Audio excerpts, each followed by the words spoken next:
I do call the danger zone because too much money too soon in that stage of life is where we have the greatest risk. Welcome to Retirement Revealed. I'm your host, Jeremy Keil, and we're here to turn your retirement savings into retirement income. Today, we have Mark Shiller, who is going to help us not ruin our kids with our money. Welcome to the show, Mark. Thanks for having me. Yeah, and we'll talk about the kid part. I suppose if you have money, it might eventually end up to the kids, and that's how you perhaps got into this business. You're a lawyer. You're focused on estate planning. You wrote a book about estate planning. So tell me a little bit about what you do and who you do it for. Yeah, well, I've been doing estate planning since 1994, which is 30 years, which is kind of hard to fathom in a lot of ways. So that's been my whole career, focusing on that, and business succession planning, which is essentially a subset of estate planning for people who have business owners. So I've got a number of folks who have that as part of their portfolio of assets. I'm with Certus Legal Group. We're a boutique estate planning firm in the Milwaukee and Madison areas. That's what we do. So if you get a traffic ticket, don't call us. We'll somehow get you life in prison. There you go. That's great. Oh, that's fun. Well, you're helping people with the estate planning, business succession planning. I suppose if you build a big enough business that you work down on the next generation, you might have enough money to pass on. You have more than maybe you need for yourself. So you wrote a book about how to not ruin your kids about money. What prompted that book? Well, I think it is something that people worry about, and I think we both underestimate and I guess probably ignore in some ways what impact the wealth that we do create might have on those that we leave behind, or how our patterns and spending regarding our own assets will impact those that are in our lives. And so I was certainly having lots of conversations with people who were worried about what was going to happen when that day came, or they were expressing concerns about their kids currently, or just the worry. Maybe everybody's doing fine, but at the same time, it's like, is this going to last? Does this have persistency to it?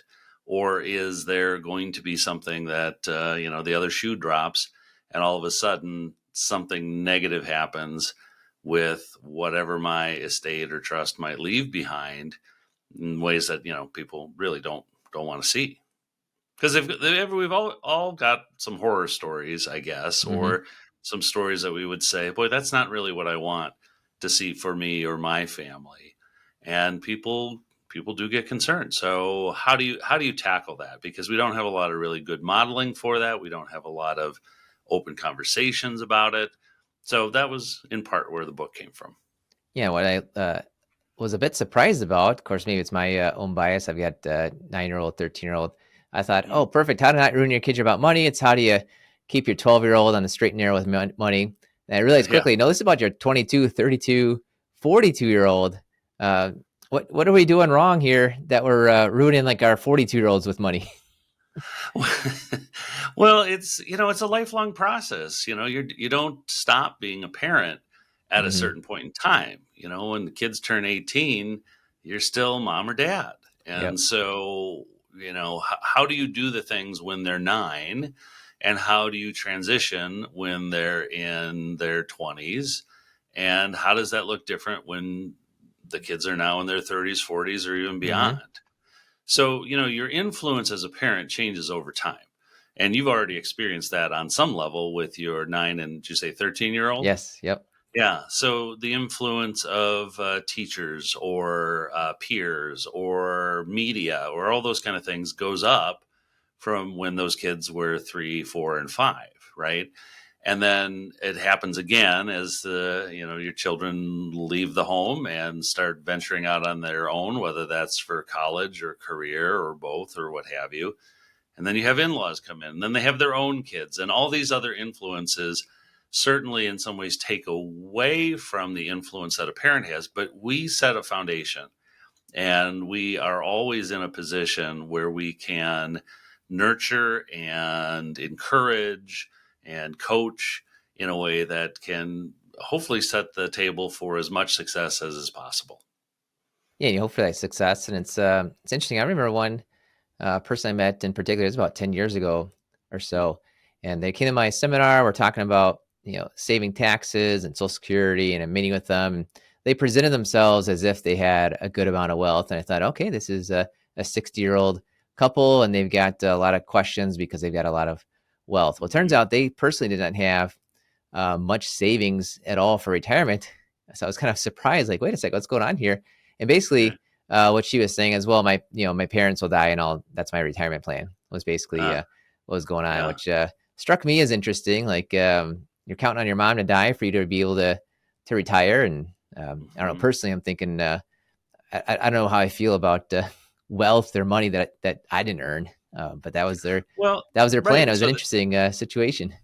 Right. So you look at a situation like that, and then you think, well, even if I have the ability to, fund a child's lifestyle or Hmm. what their retirement would be, is that really what you want?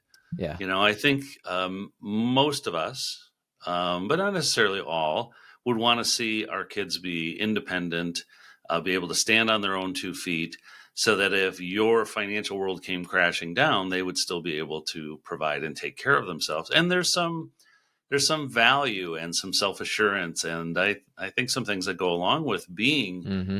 financially independent. So if that's part of what you want to do, you want to give children the opportunity to become that, or to encourage them for that, not to just sort of have this idea, well, I'll just wait until that day comes and then I'll be able to do things. Because what would happen if you had a falling out Yeah. with your parents at the end? Now your whole retirement plan is gone in an instant because you didn't come over for Thanksgiving that one year.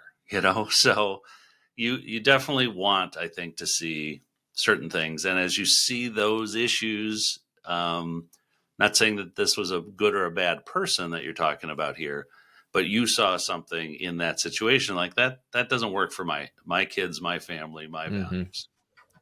Yeah, in the book, I think it's kind of connected here. Is that you had this really great metaphor about an apple tree? Can you share with us what this metaphor Yeah. and some more deeper meaning behind it?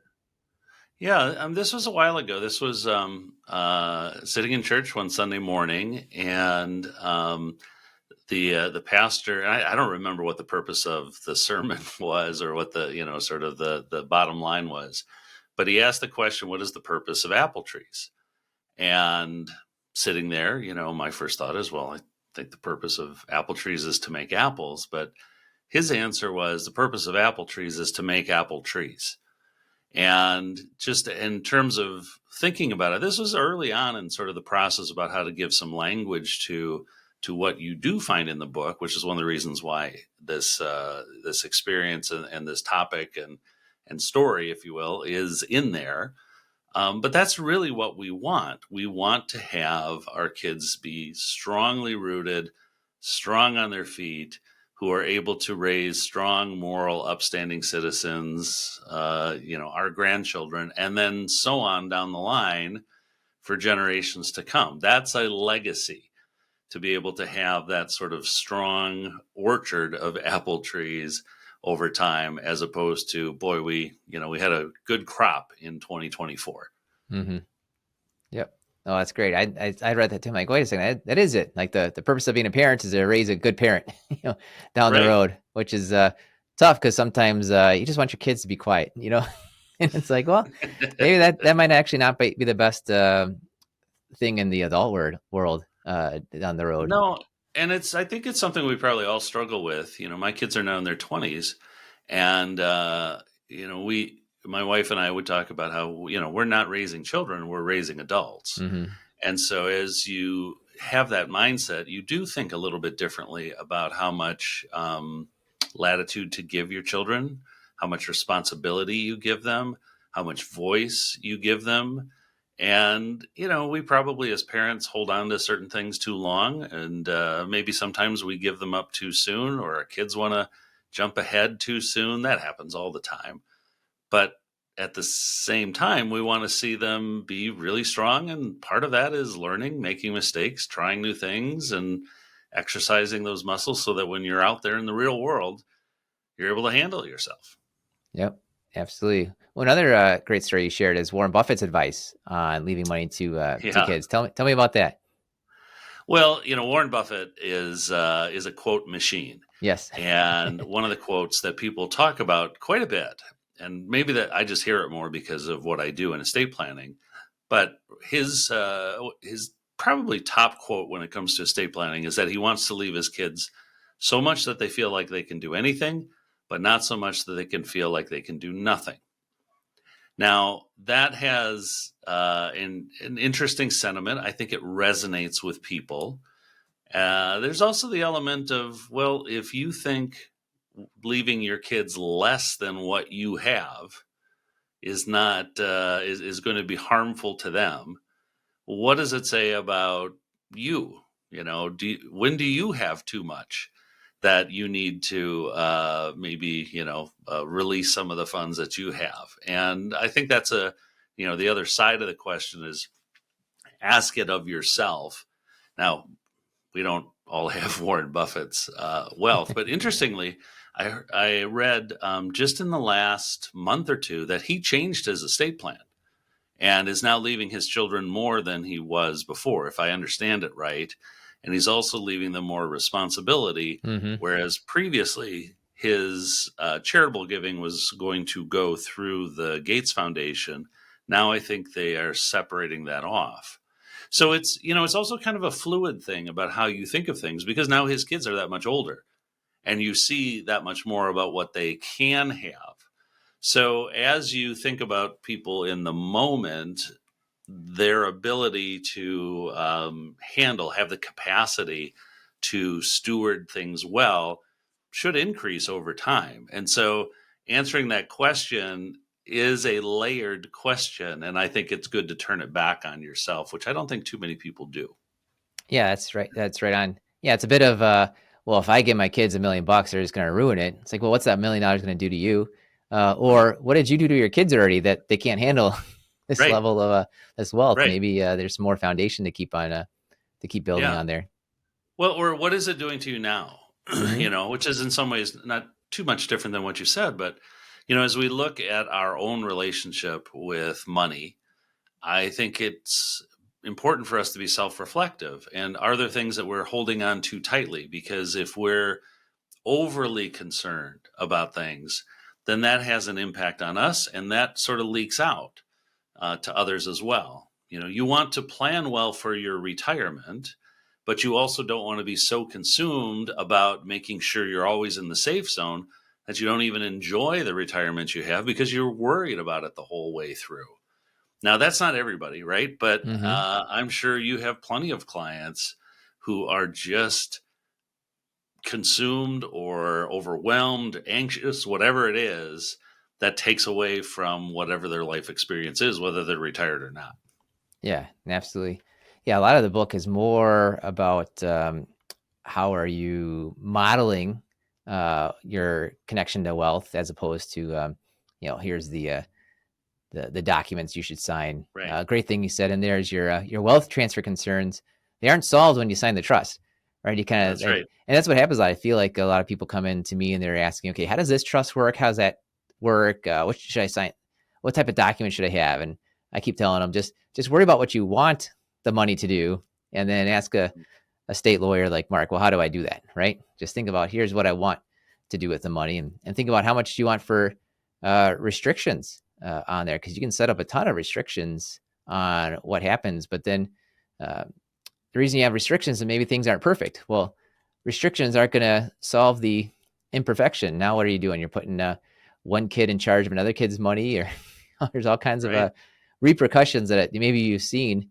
Tell Oh, me, for maybe sure. I'm going to ask you for a worst case scenario. What's the worst thing you've ever seen, or anonymize it and know Well, that's for I, us.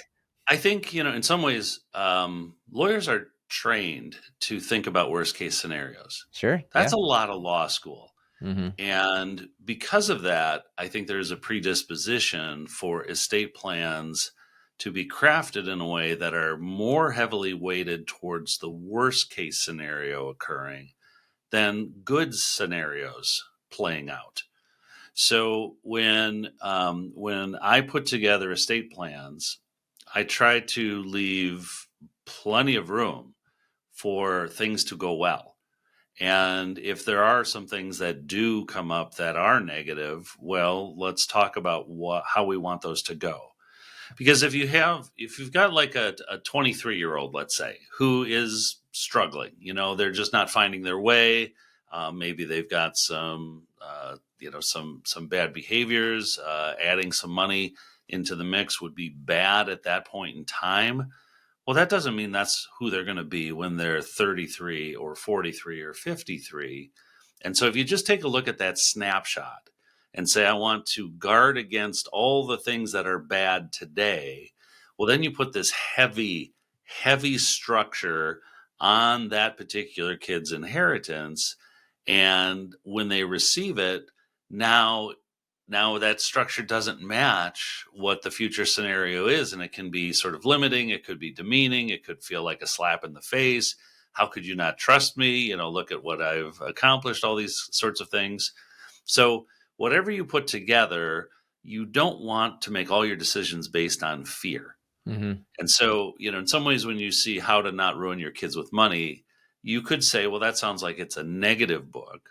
But really baked into that is there's the hope that you are going to have good, solid children and grandchildren and great grandchildren and all that kind of thing. And that you can plan and tilt towards that will then provide the kind of environment in your planning that will allow for this.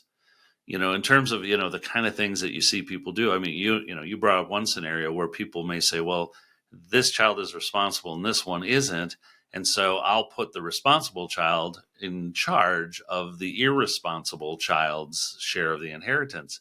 Well, now you've put a sibling in a parent role, and Mm-hmm. that dynamic is fraught with a lot of issues that probably are going to lead to a very poor experience for both of those participants.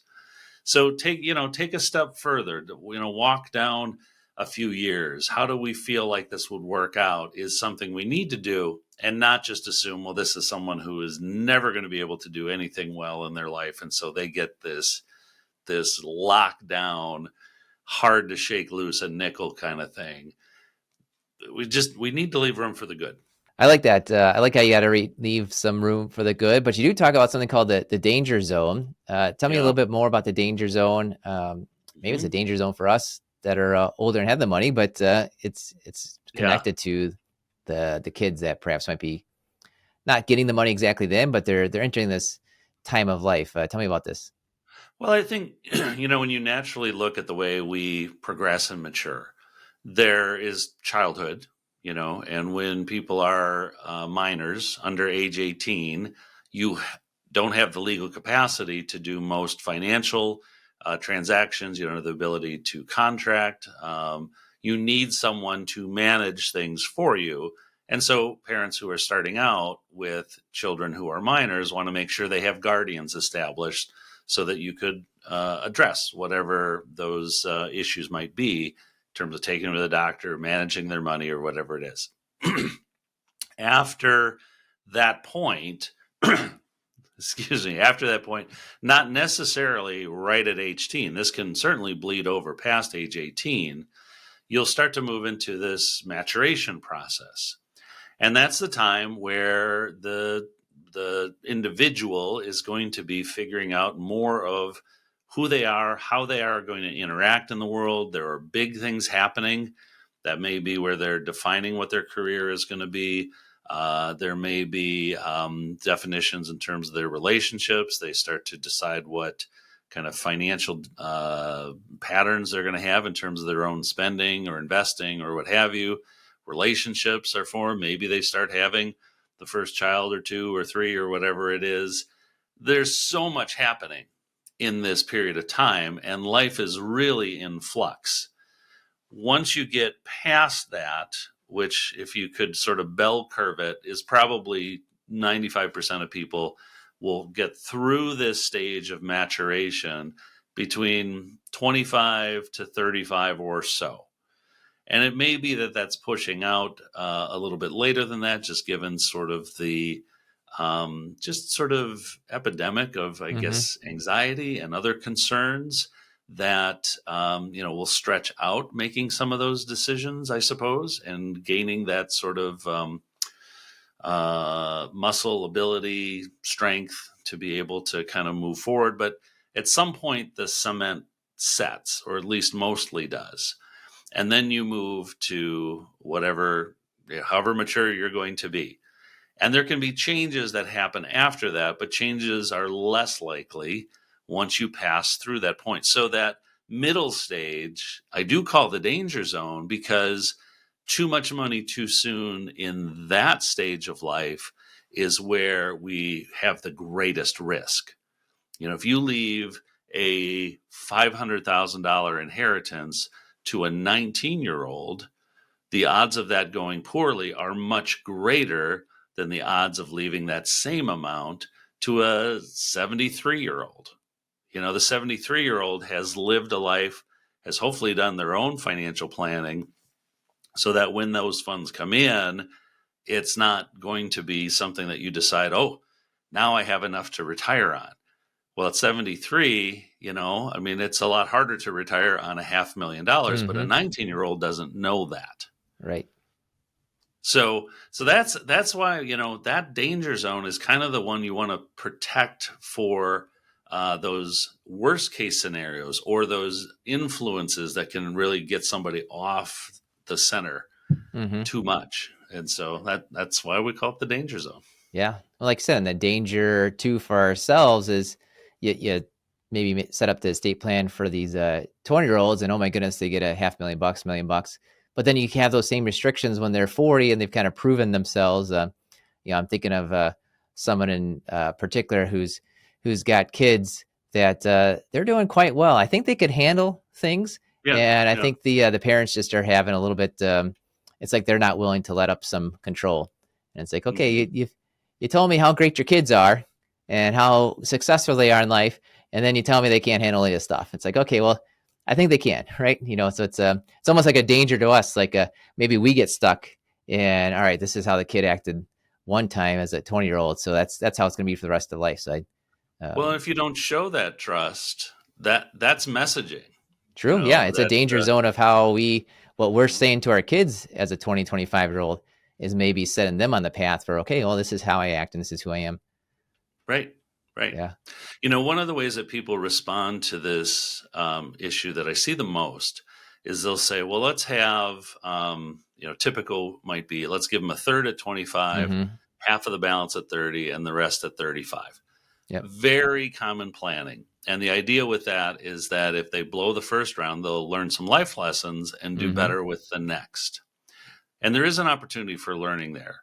On the other hand, depending on how much is there, if you make some bad decisions with that first round, 5 years later, you get bailed out, and maybe you continue to make bad decisions. Yeah. So there could also be a snowballing Yep. effect.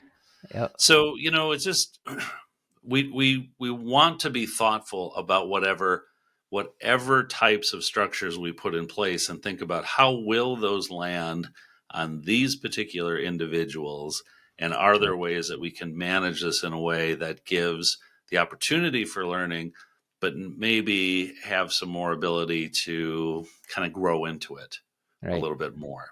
Yeah, I think that's the danger is you're just looking for, what's the structure, which type of trust?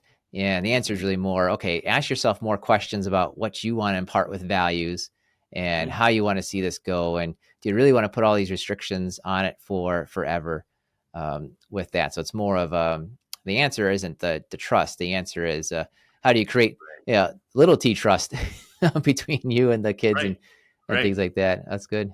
Well, the Yeah. people that you see do this the best, what are they doing? Hmm. Um, I like that question a lot. You certainly can look for plenty of good examples, but what works well for one may not work well for all. Mm-hmm. So, I kind of look for kind of principles. So, some that come to mind, I would say one of the things that they did well would be this idea of extending trust Mm-hmm. to them, and responsibility, that treat them as, you can do this, to show Mm-hmm. confidence in an honest, real, tangible way, I think does a lot. Because our kids, when they're young, are still looking for our approval, Mm-hmm. whether they show it outwardly or explicitly or not. And that if we do provide them that we've got confidence in you and we're backing that up with our actions, I think Mm-hmm. that goes a long way. I think the another thing that I'm seeing people do well is they're talking more than they would have 10 or 15 years ago. So someone who is today in their 60s and 70s, let's say, is more likely to talk to their adult children about what planning they have in place, what resources that they have built up for themselves, than the 60 and 70 year olds of a couple decades ago would. And I think that's positive. I think that will lead to better outcomes when it comes to inheritances. And then of late, and I think we've got to figure this one out. It feels to me like there is more openness to viewing wealth as a shared resource with the next generations. Mm-hmm. And so you're seeing people who are trying to provide some additional funds that maybe their parents wouldn't have provided for them if they had the same ability to, Mm-hmm. provide a little boost for a child or so.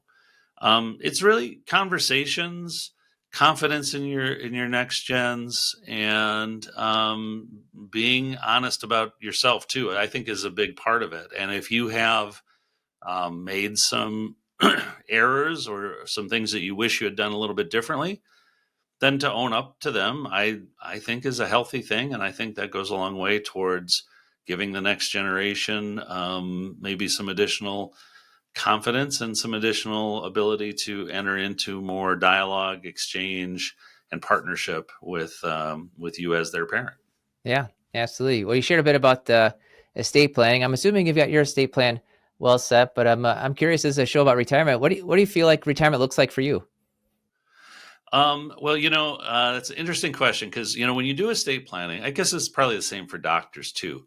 People kind of want to know, like, how long are you going to be doing this? Right? And Will you be here so, when I need you?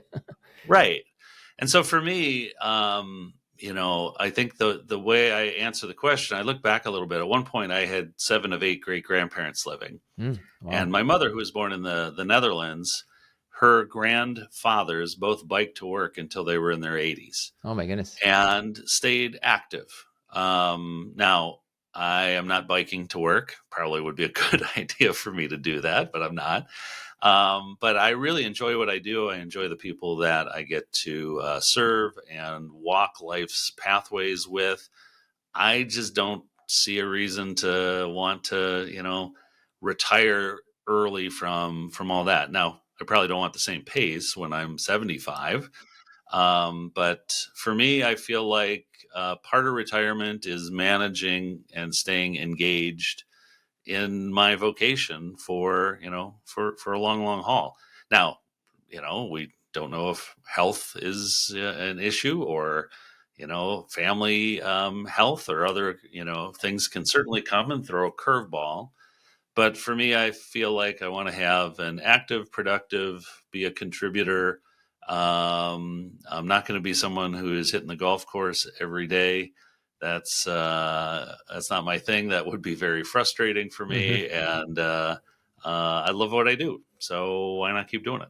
Yeah, that's great. I used to tell my wife that I would never retire, but I think actually from this podcast I realized, why am I 40 telling my 6-year-old self what to do? Right Right, now, it's right, more okay. Well, I'll see what happens, right? And I want to keep engaged in creating value somehow, and who knows what yeah. that might be down the road. It is interesting. Some Well, people are saying like, I'm going to retire at 60 in Florida. It's like they had this yeah. planned for 30 years, and I just wonder for them. Okay, once you get there, is there almost a letdown? Like you've is it really as great as you thought it would Can be? be. Yeah. Yeah, I mean, some people take to it, Yeah. Oh and yeah. good Yep. for them, right? Mm-hmm. but not everybody does, Yep. so I don't know if there's sort of a personality test for who that works for and who that doesn't. I don't think it would work for me, Sure. but I've definitely seen some people that it works for. One of the things that I remember, though, that has always stuck with me, and I'm curious what you might think of this, but our firm has a 401k plan, like just about every Yeah. company does. And I'm sort of one of the plan administrators for it. So Mm-hmm. they came out with some sort of new tool for people to do some baseline kind of projections for how much to save and Mm-hmm. all that sort of thing. So I thought, well, I should check it out just so I know what people are seeing in case I get a question. And they made an assumption, and I don't remember whether it assumed that you were going to retire at 65 or 67. Mm-hmm. And so I put in whatever assumptions I put in for that. And then I changed the retirement age by 3 years. I think it was 67 and I pushed it up to 70, just kind of curious to see what the model would Yeah. say. And based on that, the expected income that you could take out in retirement went up 40%. Oh my goodness. Just Wow. a crazy number because you're taking that much less out and you're Mm-hmm. putting that much more in. And so retiring early means you got to think a lot harder about your retirement plan than if you put a couple more years in when you're punching the clock. Yeah. Well, that's interesting. You're right. And I feel like I wonder what the math is on the crossover point, but I'll give you my Yeah, anecdotes about it. It costs a lot of money to retire at 60 because you can't even get Social Security until 62, right. and you're generally needing to buy health insurance on the open marketplace, and you're paying a lot of money for that. So like a lot of people I talk to want to retire at 60, and I do a lot of times I say, okay, it's 60 versus 62. I can see like a wide dispersion. Yep. Uh, I see a lot of times actually between 62 and 65, it's not Hmm. nearly as much on there because you're Hmm. getting closer. It's only 3 years maybe that you have to worry about this, and then you get on Medicare, and one of you, if there's two of you, probably has filed for Social Security, things like that. Hmm. I haven't done the what happens between 67 and 70 kind of idea. I can see exactly why it would jump 40% because you got 3 more years of savings and 3 more years of the market hopefully growing, and three Hmm. less years that you're Right. actually taking the money out. So there's this kind of triple compounding going on there. What I find Yeah. that's interesting in practice is most people actually retire 3 years earlier than they expected, and the Mm. people who retire the earliest, like they retire much earlier than they expected, are the ones that plan to retire at 70 or 67. Right? If you plan to Mm. retire at 65, it's more like 62. But if you're planning on Yeah. retiring at 70, it's more like 64. Like it's just Gotcha. a bigger dispersion. And the danger I think sometimes people run into is their math doesn't work for retiring at 65.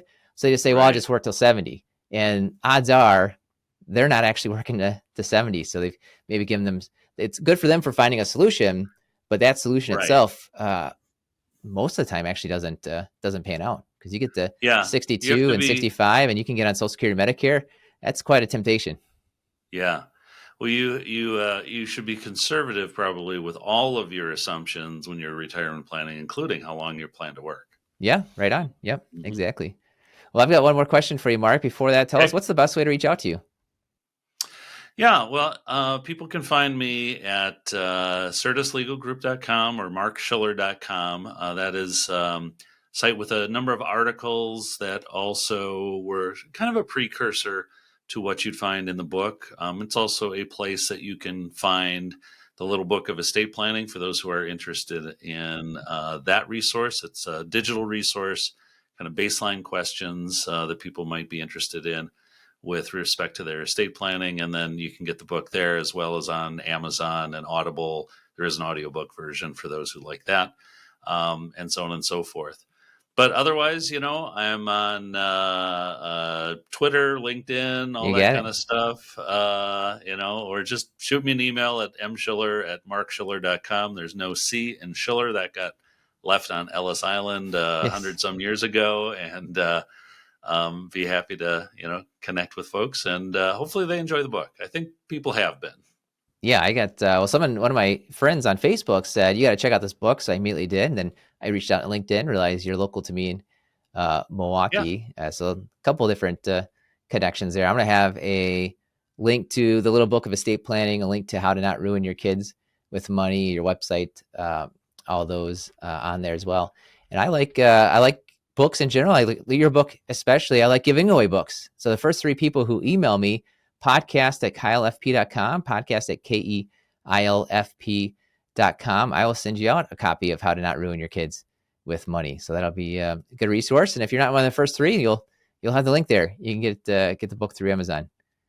Yep. Oh, wonderful. You got Wonderful. it. Well, Mark, I've got my final question for you. Tell us something about yourself that few people know about. And remember, this podcast is rated clean.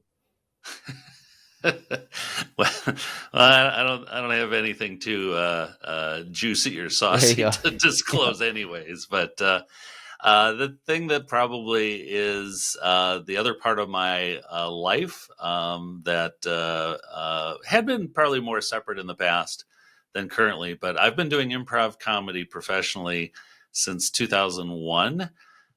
Started when my wife got me a workshop for Christmas one year to Comedy Sports here in Milwaukee, which I'm sure you know as well, and did about 300 shows or so for them over the course of 7, 8 years. But have been with a group called Fish Sticks Comedy, which started in Milwaukee, and now we have people in Dallas, Atlanta, Denver, Chicago, just starting Nashville, and we've been across the country and all that sort of thing. But that's my night gig, and it has been interesting when people who I've worked with are looking at on stage, and they're like, "I think That's that's my our lawyer." lawyer." That's so great. Oh, that's awesome. Well, I guess Yeah. with 300 plus shows, you can't say that few people know that, but you wouldn't. I guess you wouldn't expect that, right? Lawyer, author, comedian doesn't Right. always Well, fit together, right? Or it does and not, the although there are other lawyers who do it. But one of the things that's been a disconnect, I guess this would be something that not everybody knows, but socially, since high school, I've been known as Wit, okay, WHIT.